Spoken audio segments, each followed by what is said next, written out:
হিজবুল্লাহর তীব্র প্রতিরোধে কোনোমতে প্রাণ নিয়ে পালিয়েছে ইসরায়েলি সেনারা। লেবাননে মঙ্গলবার স্থল অভিযান শুরু করে ইসরায়েলি বাহিনী, কিন্তু হিজবুল্লাহর দক্ষ সমরকৌশলের কাছে বারবার নাজেহাল হতে হয় ইসরায়েলি বাহিনীর। বুধবার 8 জন সেনা হারাতে হয় ইসরায়েলকে। প্রবল প্রতিরোধ করে অন্তত 3টি জায়গায় ইসরায়েলি বাহিনীকে ঘিরে ফেলে হিজবুল্লাহ। ফলে হেলিকপ্টার দিয়ে সৈন্যদের উদ্ধার করে নিয়ে পালাতে বাধ্য হয় ইসরায়েলি বাহিনী। অবশেষে বৃহস্পতিবার স্থল অভিযান বন্ধ ঘোষণা করে ইসরায়েল, কিন্তু বিমান হামলার মাধ্যমে ব্যাপক তাণ্ডব চালিয়ে যাচ্ছে। হিজবুল্লাহ থেমে নেই। শত শত রকেট ছুড়ে পাল্টা জবাব দিচ্ছে হিজবুল্লাহ। ইসরায়েলি হেলিকপ্টার লক্ষ্য করেও হামলা চালাচ্ছে।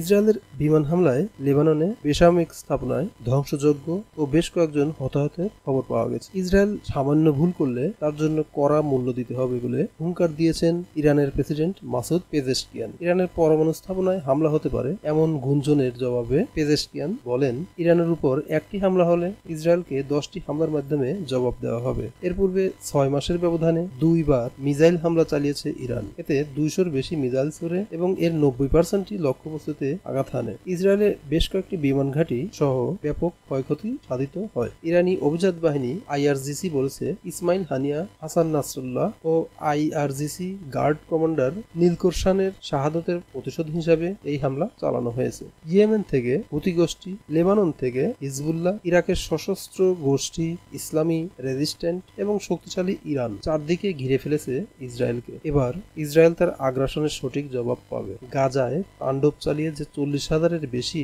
বেসামরিক লোকজন হত্যা করেছে, তার দাঁত ভাঙা জবাব দেওয়ার সময় এসেছে। গাজাবাসীকে বাস্তুচ্যুত করে বাড়িঘর ধ্বংসস্তূপে পরিণত করেছে, তার হিসাব করার সময় হয়তো অতি সন্নিকটে। ধন্যবাদ।